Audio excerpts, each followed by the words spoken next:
নমস্কার।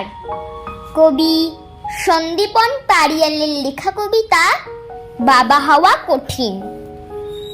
শেষবার বাবা বকেছিল যেদিন, রাগের মাথায় বলেছিলাম তখন, যেদিন হব তোমার মতো বড় সেদিন তুমি হবে আমার ছেলে।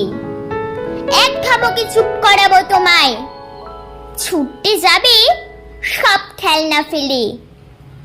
মুচকি হেসে বলেছিল বাবা, বেশ বায়না জুড়বো বাবা বাবা বলে। জাপটে ধরে এক নিমিষেই উঠবো তোর কোলে, বুঝবি কেমন লাগে।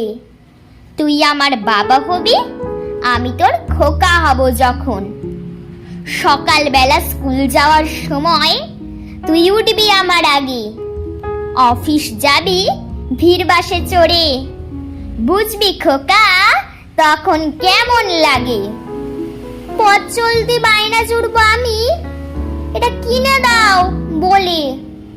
রাগের মাথায় চোখ পাকিয়ে মারবি কিচড় তোর খোকার গালে।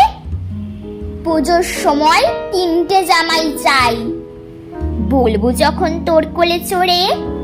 তুইও তখন পরবি পুরনো জামা, আমি ঘুরবো নতুন জামা পরে। হঠাৎ জ্বরে থাকবো যখন শুয়ে, মাথার থেকে পড়বে আগুন খসে। রাত জেগে জলপট্টি দিস তখন, আমার মাথার পাশে থাকিস বসে।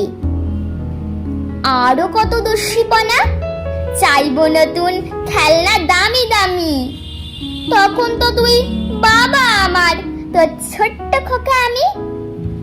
এসব শুনে বলেছিলাম আমি হেসে, এর চেয়ে সোজা খোকা থাকার রুটিন, তুমি তবে থাকো বাবা হয়ে। বাবা হওয়া সত্যি বড় কঠিন। নমস্কার।